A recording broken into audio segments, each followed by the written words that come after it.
兄弟们，你们还去拿这个柴油洗发动机吗？你看这个电子阀堵成什么样子了？这些全部都是被柴油洗下来以后没有溶解完的一些顽固的油泥。前2天我们用柴油洗发动机的那一台车，今天出问题了。我们来看一下是什么问题。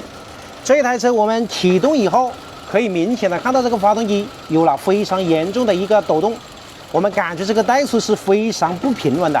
那么兄弟们，如果你们的车也出现了同样的问题，那么我们就一起来检查一下，到底是什么原因导致的一个不平稳和抖动。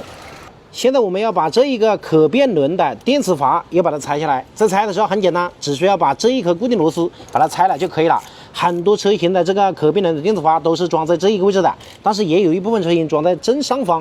当然啊，还有一部分车型是装在这个前端的。把这一颗螺丝拆了以后，我们就可以直接往外面拔，把这个电磁阀拔出来。在拔的时候，我们首先转动一下，好拔一点。那么转动一下以后，我们直接往外面拔。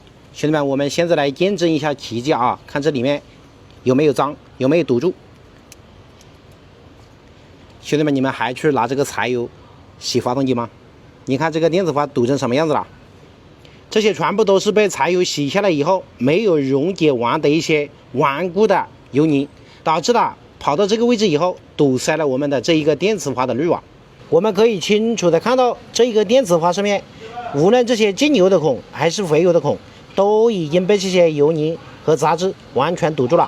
现在我们就拿这个清洗剂洗一片给你们看，这个地上是干净的啊，然后我们直接来冲，看见没有，兄弟们？这个油泥，你看它有多么的顽固，看到没有？这些全部都是我用这个清洗剂洗下来的，看到没？全部都是的。这个发动机为什么会抖？就是因为这个电磁阀的进油口这个滤网被堵住了。堵住以后，这个机油就没有办法通过这个阀门进入到我们的那个可变轮里面去，就会导致我们的这个可变轮没有办法去调节。没有办法调节的话，那么它一直是处于提前或者推迟的一个状态，那么发动机肯定就会出现抖动了。现在我们就把这个电磁阀把它洗干净，然后我们再把它装回发动机，来试一下这个发动机，看还有没有抖动。这个装配电磁阀的这个孔里面，我们也要清洗一下。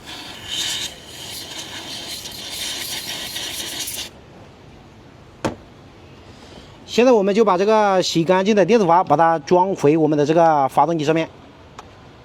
装的时候很简单啊，直接把它插进去就可以了。然后把这一颗固定螺丝把它拧紧。这个电磁阀现在我们已经装好了，现在就是验证奇迹的时刻了啊！来，我们启动发动机，看到没有，兄弟们？启动以后，这个怠速没有任何的抖动了，发现没有？而且这个怠速也非常的平稳。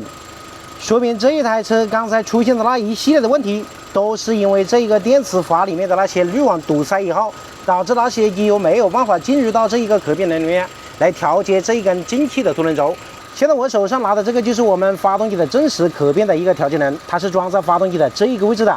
那么这个轮子的作用其实很简单，就是利用油压来调节这个真实的一个提前或者推迟的。那么它在调节的时候是依靠这2个油孔，看到没有？